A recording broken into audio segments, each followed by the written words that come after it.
Hi, today we will discuss what is API.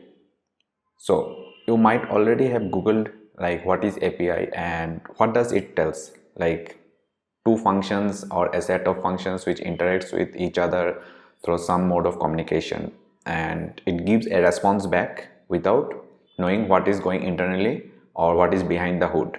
Let's take an example. This is my Bluetooth speaker. So we had here power button and then FM and Bluetooth on off and plus minus button. Okay, so when we turn on the power button, device paired. so we can see that it got powered on and got connected to the mobile device. So this is one of the API which the company has provided. Okay, so externally I just push the button and it powered on the device. Suppose there are two speakers, here is one speaker and here is the other speaker. Suppose I want to disable this speaker and use only the left speaker or the upper speaker. Okay, so in that case I can't do, because they have not exposed any API which will allow me to disable this speaker. Similarly, they had not given any API or any external features like to increase the bass or the pitch of the voice. So those things are not provided, but internally if we open it and if we try to manipulate with the softwares, then we can do. So there are various types of APIs like web API, OS functions API, then library based APIs, then we have hardware based APIs, and other things like in Java and all you can see class based APIs.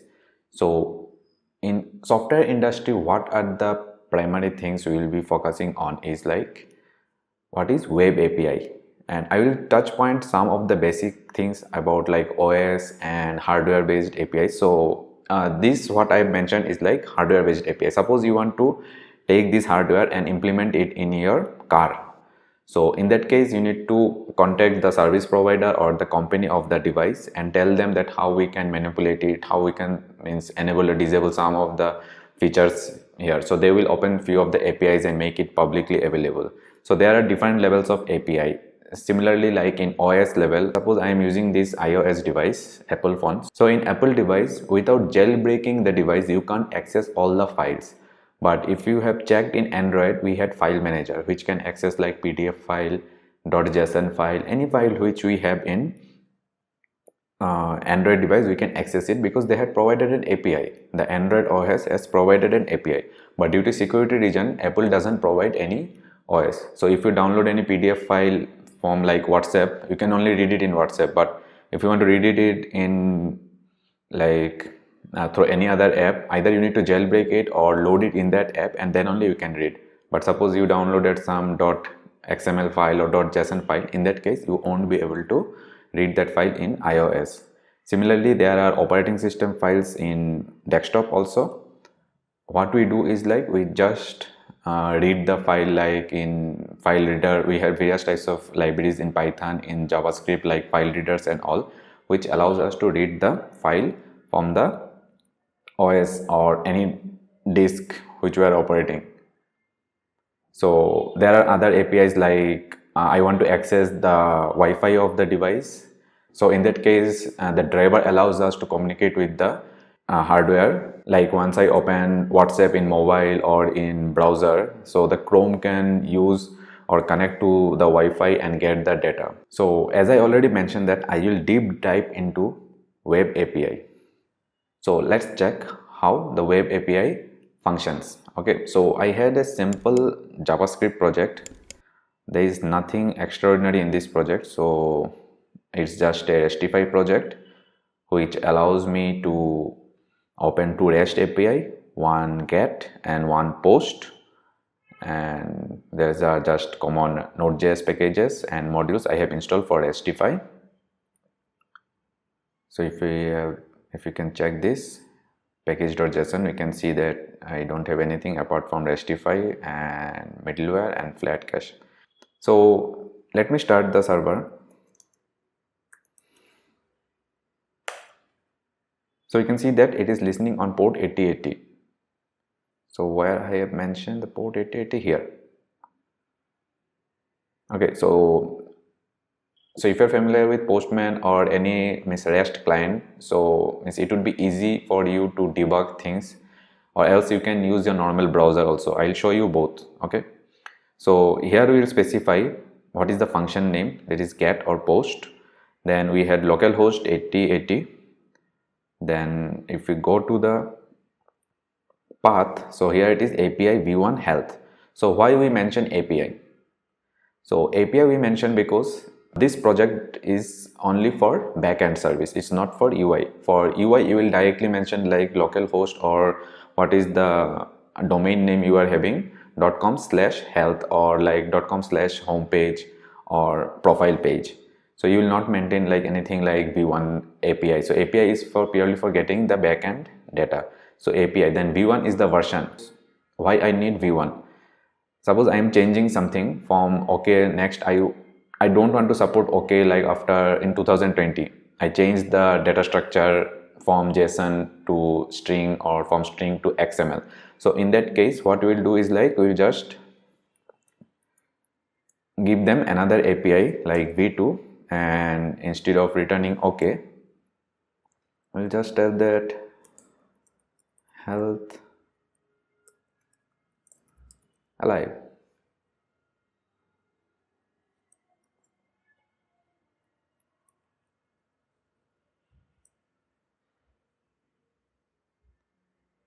Okay, my API version got changed, so now it is v2. We will support v1 till say second quarter of 2020, and after that we will not support anything for that APIs. Clients who are using your APIs, like we have NASDAQ or we had NSC, BSC, there are so many companies will fetch data, like you will be fetching data from airlines like Indigo or GoAir or any like booking sites like booking.com or hotel.com. So they will give you the price details.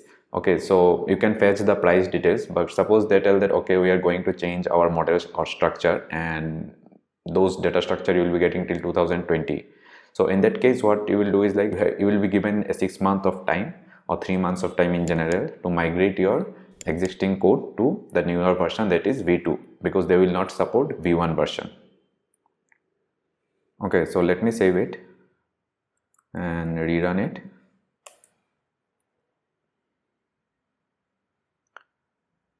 So this is basically web API. Okay, so here you can see that localhost API v1 health. So once you click it, you can receive okay. Okay, similarly if I change it to v2 and send okay, so you can see that it returned me health alive. So what is get?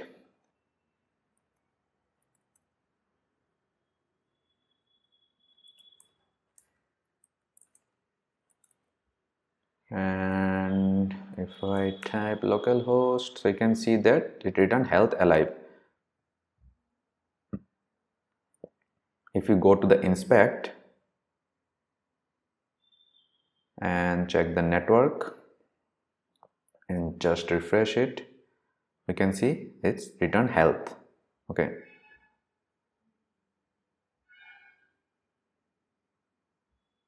so here we can see that it is get method status returned is 200. Okay, so suppose there is some failure in the server side or it is not able to find that path, like if I give health 1, so you can see that it returned 404, the path is not available, not found. Okay,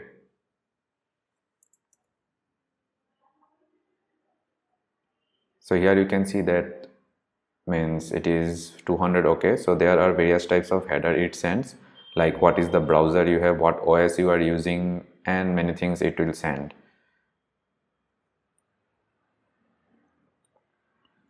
So there are other methods which in general we use. So suppose you are using Angular framework. So in that case what Angular tries to do is like before making any get or post, it will try to make an option request to the server and check whether you are allowing this service to communicate or not.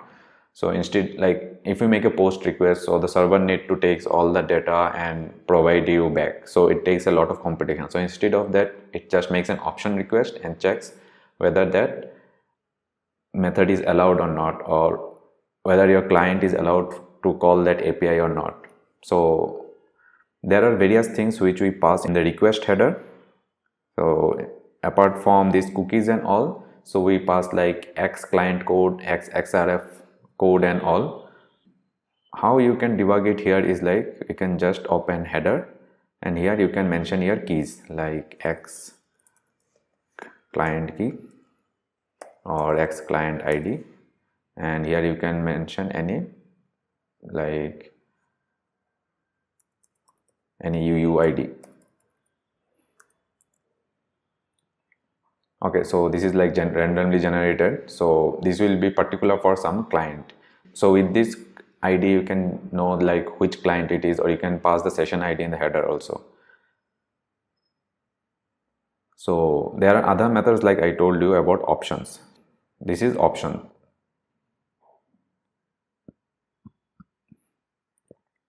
So in general what we use like get method.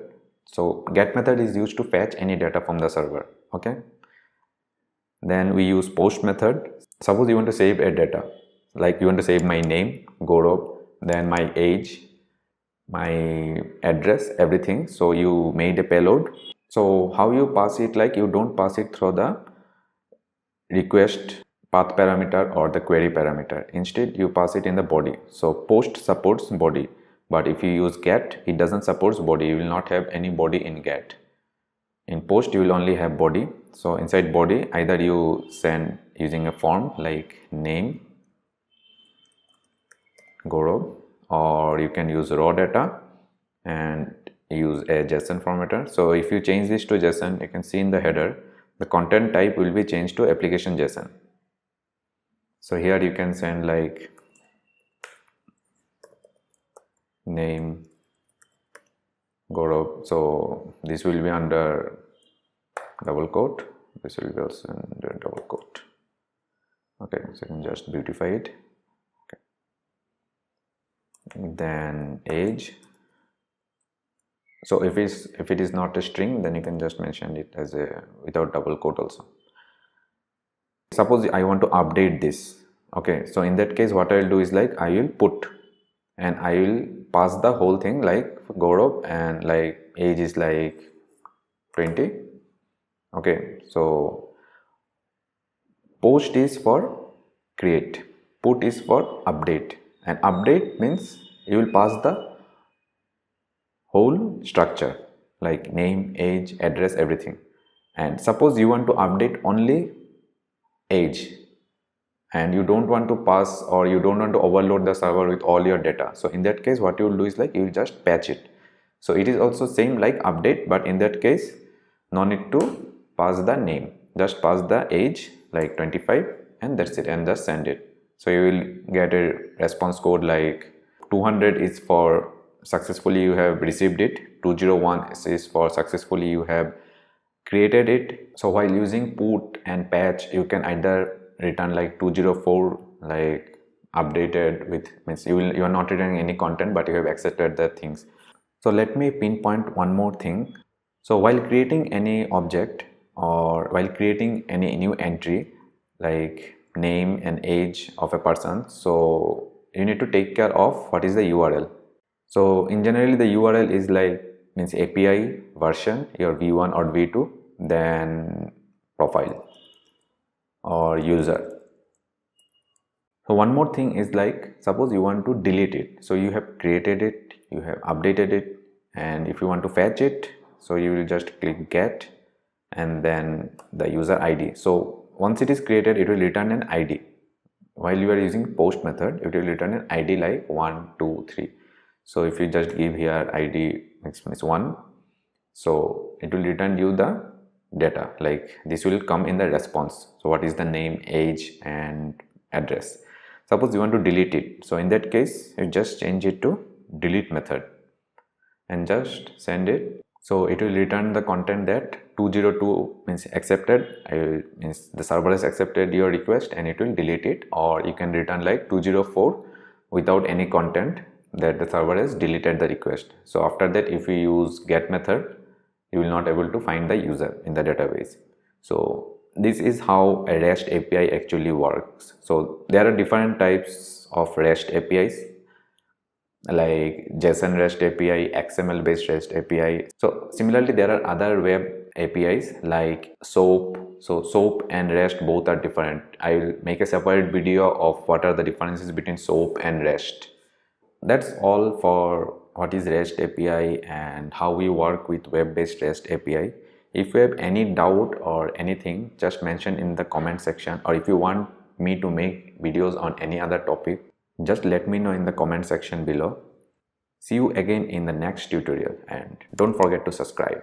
Have a nice day.